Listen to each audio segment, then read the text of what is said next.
மக்களே, நான் உங்கள் பெங்களூர் தமிழன். நம்ம இன்னைக்கு ஒரு சூப்பரான ஸ்வீட் ரெசிபி தான் பார்க்க போறோம். ரொம்பவே ஈஸியா குயிக்கா செய்யலாம். தீபாவளி பக்கத்துல வந்துச்சு, என்ன ஸ்வீட் செய்யறதுன்னு யோசிச்சுட்டு இருப்பீங்க. நம்ம சேனல்ல நிறைய வீடியோஸ் இருக்கு. அதே மாதிரி இந்த வீடியோவும் பார்த்து என்ஜாய் பண்ணுங்க. நம்ம இன்னைக்கு செய்ய போற ஸ்வீட் ரெசிபி பாதாம் பூரி. வாங்க எப்படி செய்யறது பார்க்கலாம். முழுசா வீடியோ பாத்துருங்க, அப்பதான் நான் எப்படி செய்யறது தெரியும். வாங்க வீடியோக்குள்ள போலாம். நம்ம பாதாம் பூரி செய்யறதுக்காக 4 கிலோ மைதா எடுத்துருக்கோம் பாருங்க. இப்போ இதை எடுத்து நம்ம ஒரு பெரிய பாத்திரத்துல போட்டுக்கலாம். இந்த மாதிரி போட்டதுக்கு அப்புறம் இப்போ இது நடுவில் பள்ளம் பண்ணிக்கலாம். இந்த மாதிரி பண்ணிடலாம் பாருங்க. இப்போ அடுத்து 4 டீஸ்பூன் சோடா எடுத்துருக்கோம். நம்ம இட்லிக்கு போடுற அதே சோடா தான் பாருங்க. 4 இடத்துல வச்சிருக்கேன். ஒரு டீஸ்பூன். அது food colour lemon yellow 1 teaspoon அளவுக்கு எடுத்துக்கலாம். 1 டீஸ்பூன் அளவுக்கு லெமன் சால்ட் எடுத்துக்கலாம். இப்போ இதில் தண்ணி சேர்த்துக்கலாம். 1 லிட்டர் 600 ml தண்ணி சேர்த்துக்க போகிறோம். நம்ம இதோட கணக்கு வந்து 1 கிலோ மைதாக்கு 400 ml தண்ணின்ற கணக்கில் நம்ம 1 லிட்டர் 600 ml தண்ணி சேர்த்துருக்கோம். இப்போ அடுத்ததான் இதை மிக்ஸ் பண்ணி விட்டுடலாம். இப்போ இது டால்டா மெல்ட் பண்ணி வச்சிருக்கேன் பாருங்க. இப்போ இதுலேருந்து நம்ம 1 லிட்டர் 600 ml இந்த டால்டா இதில் சேர்த்துக்கணும். நம்ம தண்ணி 1 லிட்டர் 600 ml எடுத்துருக்கோம். அதே மாதிரி தான் இந்த டால்டாவும் 1 லிட்டர் 600 ml எடுத்துருக்கோம். சேர்த்து இப்போ மிக்ஸ் பண்ண ஆரம்பிக்கலாம். இதே போல் மிக்ஸ் பண்ணிவிட்டு நம்ம சப்பாத்தி மாவு மாதிரி பிசைஞ்சு எடுத்துருவோம். அப்போ தான் அது நம்ம பாதாம் பூரி செய்கிறதுக்கு கரெக்டான பதத்தில் வரும். அந்த பதம் எப்படின்னு நான் உங்களுக்கு காமிக்கிறேன். நம்ம சேர்த்துருக்கிற தண்ணி இந்த டால்டா இது கரெக்டாக இருக்கும். அப்படியே கொஞ்சம் ஏதாச்சும் கம்மியாக வந்த மாதிரி தெரிஞ்சதுன்னா ஒரு 100 ml தண்ணி அதிகமாக எடுக்கும். அவ்வளோதான். அது வந்து மாவோட வித்தியாசம் தான், வேற ஒன்றும் கிடையாது. நம்ம இந்த மாவை முழுசாக பிசைஞ்சு முடிச்சிட்டோம். பார்த்தாலே தெரியும் உங்களுக்கு எந்த திட்டத்தில் நம்ம பிசைஞ்சிருக்கோன்னுட்டு. நம்ம சப்பாத்தி மாவு போலவே வந்திருக்குல்ல. இப்போ அடுத்த ப்ராசஸ் என்னென்னு பார்க்கலாம் வாங்க.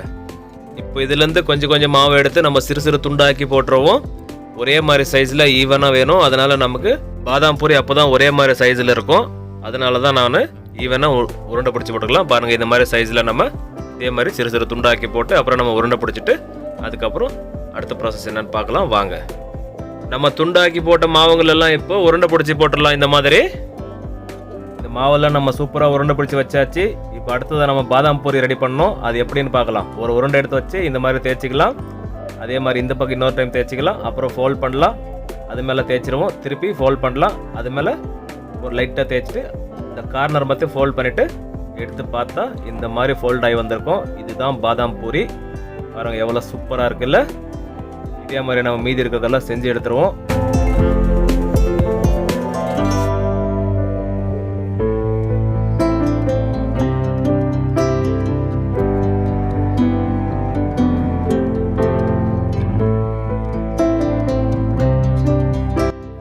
நம்ம ரெடி பண்ண எல்லா மாவையும் இதே மாதிரி பாதாம் பூரியா செஞ்சு முடிச்சாச்சுங்க. பார்த்தாலே தெரியும் உங்களுக்கு எந்த அளவில் செஞ்சுக்கணுட்டு. பார்க்கவே எவ்வளோ சூப்பராக இருக்குல்ல. நம்ம முழுசாக செஞ்சு முடிச்சாச்சு. பாருங்கள் இப்போ எவ்வளோ சூப்பராக தெரியுது. இப்போ நம்ம செஞ்ச இந்த பாதாம் பூரியை எடுத்து எண்ணெயில் போட்டு வேக வைக்கணும். அதுக்கு முதல்ல நம்ம எண்ணெய் சூடு வச்சிடலாம். அது கூடவே நம்ம சக்கரை பாகு ரெடி பண்ணணும். அது எப்படின்னு பார்க்கலாம். ஏன்னா இது வேக வச்சு எடுத்த உடனே நம்ம சக்கரை பாகில் போட்டு ஊற வைக்கணும். இப்போ முழுசாக வீடியோ பார்த்துட்டு வாங்க. அப்போ தான் நான் எப்படி செய்கிறேன்னு தெரியும் உங்களுக்கு. ஒரு பெரிய கடாயை வச்சுட்டு 10 லிட்டர் ஆயில் ஊற்றிடலாம்.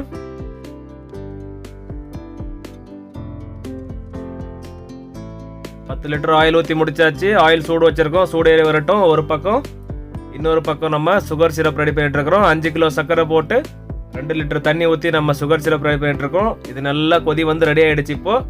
இப்போ நம்ம சுகர் சிரப் ரெடியாக வந்துருச்சுங்க. இப்போ அடுத்தது நம்ம ஆயில் சூடு ஏறின உடனே நம்ம ரெடி பண்ண பாதாம் பூரியை ஆயிலில் போட்டு வேக வைக்க வேண்டியது தான். இப்போ எண்ணெய் சூடு ஏறி வந்துடுச்சு.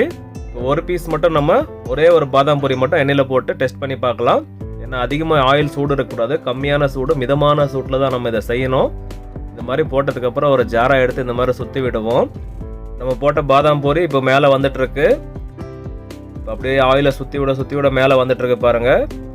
இதை எடுத்து நம்ம சூடு எப்படி இருக்குன்னு செக் பண்ணிடலாம். இப்போ கரெக்டாக இருக்குது. இப்போ இந்த சூட்டில் நம்ம மீதி இருக்கிற பாதாம் பூரியெல்லாம் எடுத்து இந்த ஆயிலில் போட்டுருவோம். ஆயில் மிதமான சூட்டில் இருக்கணும். அதிகமாக சூடு இருக்கவே கூடாது. இப்போ நம்ம ரெடி பண்ண இந்த பாதாம் பூரியை இந்த ஆயிலுக்கு எவ்வளோ தேவை அந்த அளவுக்கு போட்டு வேக வைக்கலாம். அதிகமாக போட்டு உடைய விட்டுறாதீங்க. அதிகமாக இருந்தால் 2 பேட்ச் இல்லை 3 பேட்ச் கூட போட்டு வேக வைக்கலாம்.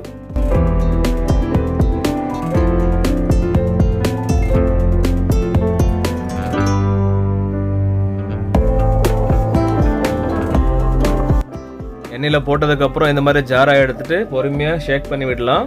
நம்ம போட்ட பாதாம் பூரியெல்லாம் கடாயில் போய் ஒட்டியிருக்கோம் அடியில்.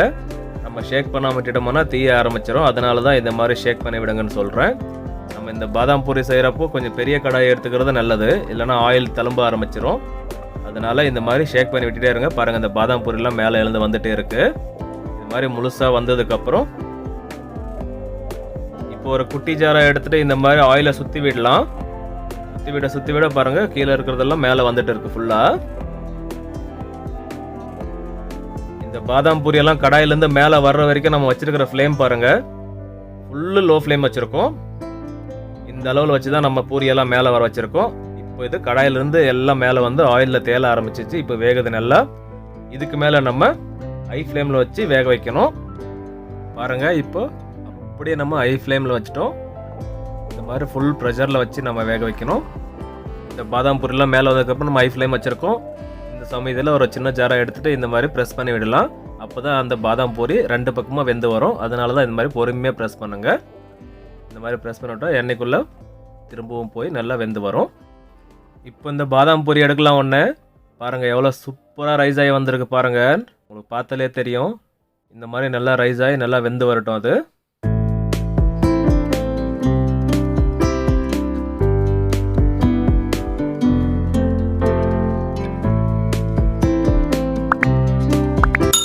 இப்போ இந்த பாதாம் பூரி வெந்துடுச்சான்னு பார்ப்போம்.